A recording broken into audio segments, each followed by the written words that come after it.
Hello guys, welcome to my channel. Let's solve this equation together. We have an algebra question before us, and here it says open bracket x squared minus 7 close bracket all squared is equal to 100. Find the value of x. Now, we would notice that on the left hand side you have a square, and on this other side, the right hand side, you don't have a square. So now to eliminate the square on the left hand side, you would apply a square root on the both side to remove this square here. So let's apply the square root here. We'll introduce a square root. X squared minus 7 squared is equal to square root of 100. Now we've introduced square root to the left hand and to the right hand side of the equation. Now we'll cancel out this square and the square root. Cancel them out. Now we are left with x squared minus 7 is equal to root 100. What is a square root of 100 is what? 10. So we have plus or minus 10. Okay? Now, the next step is to, here you can see that you have two answers. It's either positive 10 or negative 10. So you're going to be solving for the two answers.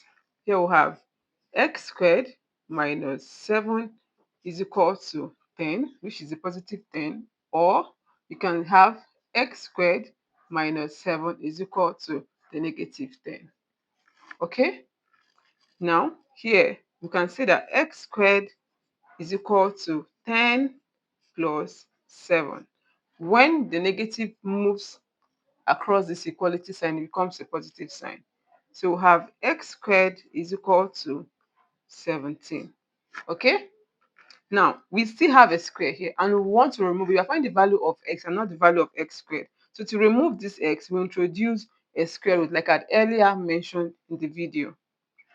So you will introduce here a square root and introduce the square root on this other side. So whatever you do on your left hand side, we apply it on your right hand side.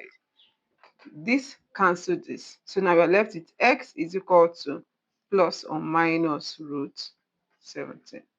Here we have two answers. X is equal to plus root 17 or negative root 17. Okay? So kindly hit the subscribe button if you've not followed me before. Please do that, and that is a way of encouraging me to continue doing what I'm doing. Okay? Now we have x squared minus 7 is equal to minus 10. And like we did in this other part, we'll say x squared is equal to negative 10. When the negative sign moves, it becomes positive 7. Okay? Now we have x squared is equal to 10 minus 7. 10 plus 7 rather is the same thing as saying 7 minus 10. That is what? Negative 3. Okay, so here we have negative 3. Now, the same thing applies when you have a square, you introduce a square root is equal to negative 3. You put a square root on both sides. This cancels this. So now we're left with x is equal to negative 3. Now you can see that this is a negative sign. So let's split it and remove the negative and put the positive on the other side. So we have negative 3 times negative 1. They are both in their square roots. So x is equal to plus or minus root 3. The square root of negative 1 is I. It's an imaginary number, so you write it as I. You can either do that or you say is x is equal to plus or minus I root 3. This works. Now, therefore, our answer x is equal to positive root 7. That's plus root 7, or we could just write root 17 rather, and we'll have negative root 17 as the second answer. Then we'll have what? I root 3 as the third answer.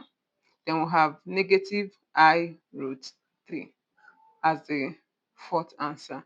So this is the value of x in this equation. This is our answer. Bye-bye.